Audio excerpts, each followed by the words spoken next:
Javier Ortega Smith, muy buenas noches. Muy buenas noches. Todos recordamos, además, aquellas jornadas del juicio en su día, ¿verdad?, donde Vox consiguió algo importantísimo, que fue sentar en el banquillo a quienes habían cometido evidentemente delitos gravísimos contra la unidad nacional, contra el ordenamiento legal, contra la democracia española, y hoy habéis tenido que vivir allí mismo en el Congreso cómo todo aquello se ha tirado por la borda. Sí, yo esta mañana cuando he salido de casa me he puesto esta corbata porque tenía un funeral, vengo de un funeral, que ahora explicaré por quién era, pero no sabía que hoy iba a vivir dos funerales. Un funeral desde la sede de la Soberanía Nacional, donde hemos visto perpetrarse el mayor acto de corrupción política que jamás se había producido en España, consumarse la compra de votos, esa que comenzó en la legislatura anterior mediante la derogación del delito de sedición, mediante la rebaja de las penas de malversación, mediante los indultos a esos que precisamente sentamos en el banquillo y condenamos por el golpe de Estado del 2017, y que hoy cumplía otro de esos pactos macabros, que era amnistiarles, es decir, que no había existido reproche penal ninguno. Lo que hemos vivido hoy ha sido la ruptura en la sede de la Soberanía Nacional de ese principio que has mencionado de la igualdad de los españoles ante la ley. Hoy queda consagrada una casta de políticos que están al margen del Código Penal, al margen de la Constitución, que pueden hacer lo que les dé la gana, incluso los delitos más terribles.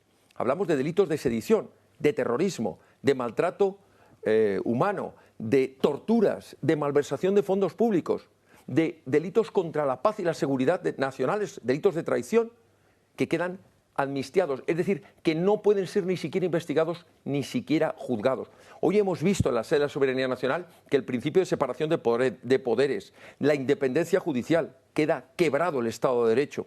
Hoy hemos podido asistir a esa gran mentira que es que se legitima un golpe de Estado y que, por tanto, aquellos que actuábamos como abogados de la acusación popular, como fiscales, como jueces, como magistrados, aquellas fuerzas y cuerpos de seguridad del Estado que investigaron, que detuvieron, que repelieron la agresión, estábamos equivocados. Que los que tenían razón, los que estaban legitimados, eran los golpistas, los que quemaron los coches de la Guardia Civil, los que asaltaron las sedes, las instituciones, los que rodearon, los que colapsaron los trenes, aquellos que tomaron las ciudades, que amenazaron, que insultaron y que se saltaron y desobedecieron, aquellos tenían razón. Y por tanto esto es muy peligroso, porque no solo se les legitima, sino que tienen el mayor incentivo para volver a realizarlo. Por eso están repitiendo hasta la saciedad que, sin haber llegado todavía a haber aprobado la ley, ya estaban repitiendo, y lo decían en la Comisión de Justicia, de la que soy portavoz, decían, esto no es ningún punto final, es el punto de inicio. ¿De inicio de qué?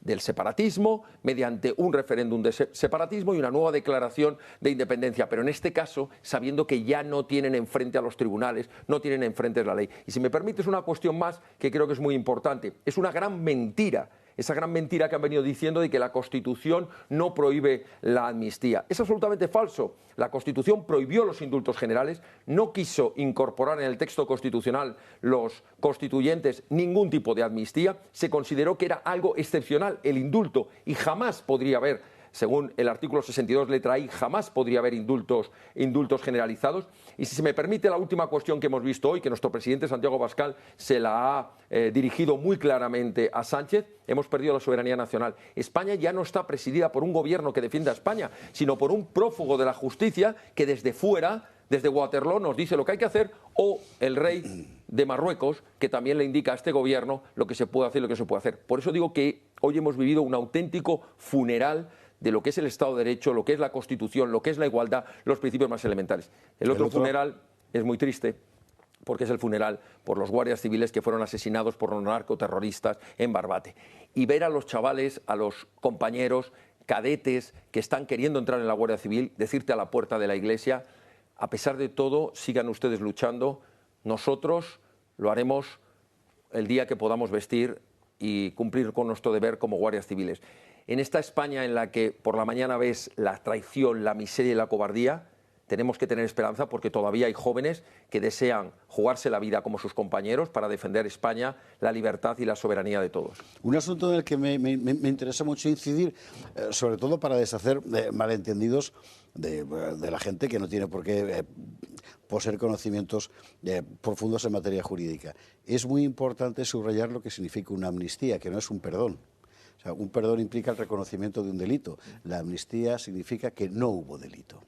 Esto es lo que pone cabeza abajo en realidad todo el ordenamiento jurídico, porque si ya los indultos son discutibles por el hecho de que al final consisten en perdonar, pero al fin y al cabo se mantiene la referencia del delito que originó la pena, en este caso concreto quien pide perdón es el Estado. Claro, sí, no es el que perdona. El indulto se aplica sobre la pena, pero hay previamente un reproche penal. Hay un juicio, hay un procedimiento y hay una condena. Claro. Y ha quedado claro que fulanito ha cometido un delito, aunque el Estado decide indultarlo. Nosotros, evidentemente, todos estos delitos que tienen un carácter claramente político, consideramos una auténtica aberración. Y entendemos que no debería existir el delito en ningún caso para este tipo de delincuentes. Pero, porque una cosa es un error judicial, que para eso nuestro sistema ha tenido siempre los recursos extraordinarios de revisión y otra serie de medidas para evitar cuando se equivoca la justicia.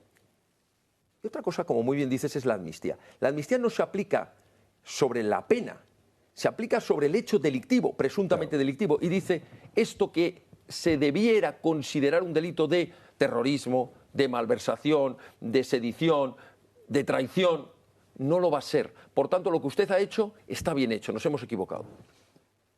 De resultas de lo cual, inevitablemente, como ellos mismos dicen, lo volverán a hacer y ahora además legitimados por el propio Estado. Y de habiendo desarmado al Estado. ¿Con qué legitimación las fuerzas y cuerpos de seguridad del Estado van a volver a investigar, los jueces, los fiscales, la acusación, cuando se hizo bien, cuando funcionó la maquinaria del Estado, cuando pusimos las pruebas encima de la mesa y cuando se les condenó? Ciertamente a nosotros nos hubiera gustado, y así lo defendimos, que se les hubiera condenado por delito de rebelión, no por sedición. Eso fue lo que nosotros defendimos y entendimos que había un claro delito de rebelión. Pero quiero decir que la maquinaria del Estado de Derecho funcionó. Hubo un juicio justo, con todas las garantías, y fueron condenados. El problema es que a partir de este momento el Estado da un paso atrás y les dice, acepta esa gran falacia de que fueron condenados por sus ideas, de que lo que se estaba persiguiendo es lo que ellos pensaran. No, se estaba persiguiendo el quebranto de la ley, el ataque a las instituciones, la desobediencia, los delitos, es lo que se estaba cometiendo. Las instituciones. Hemos visto lo que ha ocurrido en el Congreso, hemos visto la gran alcaldada de considerar que una ley que evidentemente había decaído, sin embargo, se metiera con forceps de nuevo, ¿verdad?, en la comisión para devolverla al Pleno. Hemos visto un Tribunal Constitucional que, ante la reclamación de Vox, por otra parte lógica, muy racional, de que esto no puede ser, sencillamente no ha existido, en tanto que Tribunal Constitucional, y al mismo tiempo estamos escuchando prácticamente día sí día no, si no todos los días, a centenares de jueces, fiscales, gente de todo orden del mundo jurídico, pronunciarse con toda nitidez acerca del carácter inconstitucional de esta ley. Esto abre una brecha muy importante en el mundo jurídico. Ya no hablo de lo institucional, del CGPJ, etcétera. Hablo simplemente de la gente que está con toga. Sí, sí. Si alguna virtud se puede buscar en lo que ha ocurrido, es que es la primera vez que se ha logrado que todas las asociaciones judiciales que tienen sesgos políticos, ideológicos o de pensamiento muy diferentes se han puesto de acuerdo. Todas las asociaciones de fiscales, las asociaciones de funcionarios diplomáticos, las asociaciones de inspectores de Hacienda, los colegios de abogados, todo el mundo jurídico ha dicho esto es una auténtica aberración, esto rompe lo más elemental, esto es el desprecio más absoluto a la independencia judicial, a la separación de poderes, a la igualdad de los países ante la ley y por tanto nos deja desarmados como Estado de Derecho. Esto lo ha conseguido esa unanimidad y lo ha conseguido por esa miseria que es el que, como no tiene los votos suficientes para gobernar, es capaz de vender hasta su madre. Está vendiendo a su madre patria, pero también a su madre y a quien se le ponga por delante. Es la mayor infamia, la mayor miseria a la que se puede llegar. Y todavía les ves ponerse de pie y aplaudir cuando han aprobado una ley. Yo creo que sobre la conciencia de cada uno de esos diputados les va a costar mirar a la cara a los ojos de sus hijos, de sus amigos, y decirles que lo que hicieron estuvo bien. Que el haber dejado en la calle a quienes fueron condenados, el abandonar a quienes fueron apedreados, a quienes cumplieron la ley, el decirles que, el decir que ahora defienden la igualdad de los españoles ante la ley, todo eso, ¿con qué bagaje moral, ético, lo van a poder defender a partir de ahora? Yo creo que es indefendible. Es indefendible, pero hay algunos que han vendido su alma y les da absolutamente igual todo. A partir de este momento, ¿qué camino se abre? Esta ley queda aprobada, me imagino que tendrá que aplicarse. ¿Cómo? Sí. Ahora cada uno de los que están procesados, prófugos, condenados, investigados, apelará ante el órgano judicial o ante el órgano policial correspondiente, apelará que él es sujeto merecedor de esta ley. Porque una de las cosas que hay que decir es que, hablando en abstracto, que las leyes de amnistía nunca pueden ser subjetivas. Sí. Es decir, son unas leyes que marcan una serie de requisitos que aquel que los cumpla pues estaría dentro del paraguas de la ley. Pero es que esta ley se ha hecho al dictado, y así lo vimos en las enmiendas que nos metieron en la negociación en la Comisión de Justicia, saltándose el reglamento, el artículo 131, que prohibía expresamente que ese proyecto de ley que había decaído por mayoría absoluta en el Pleno pudiese volver a la Comisión de Justicia y enmendarlo para que saliera adelante. Tenía que haber decaído totalmente, y si querían tenía que haber empezado de cero otra vez. Pues lo que nos damos cuenta es que cada una de esas enmiendas tenía nombre y apellidos. Es una ley de amnistía que se ha escrito subjetivamente pensando en cada uno de los sujetos que se van a beneficiar en ella. En esa ley de amnistía se está pensando qué delitos ha cometido este líder separatista, Puigdemont. Bueno, pues hay que añadir esto. Que le están investigando por terrorismo. Hay que añadir estos supuestos. Está escrita para que no pueda sentarse en el banquillo y no pueda seguirse investigando ni condenarse a ninguno de los que están ahí. ¿Qué va a ocurrir? Cualquiera de estos prófugos delincuentes que se sabe investigado, que se sabe procesado, va a pedir amparo al tribunal diciendo: hay esta ley, me acojo a la ley de amnistía, pero el tribunal tiene que analizar que de verdad cumpla esos requisitos y declarar que queda archivado el procedimiento por estar sometido a la ley de amnistía. Es decir, que quedan borrados cualquier tipo de antecedentes, cualquier tipo de investigación, y queda archivado el procedimiento. ¿Es en este trámite donde se dice que un juez puede plantear una cuestión prejudicial a un tribunal superior? Ahí está.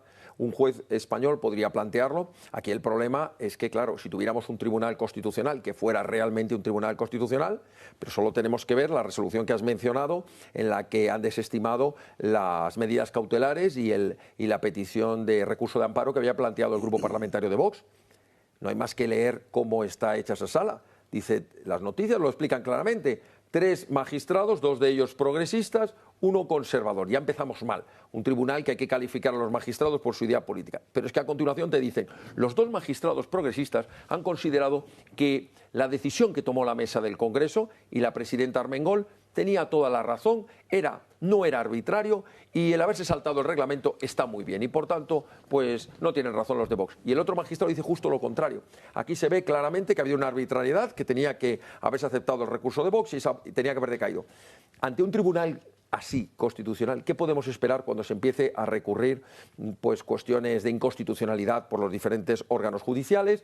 Bueno, nos queda la opción de ir al Tribunal de Justicia de la Unión Europea o el Tribunal de Derechos Humanos, a ver si alguno de ellos entiende que hay una vulneración de los derechos de los demás españoles. Pero desgraciadamente nos van a contestar diciendo: esa es una ley que ha aprobado el Congreso de los Diputados, esa es una ley que tiene vigencia dentro de España y que por tanto se tiene que cumplir.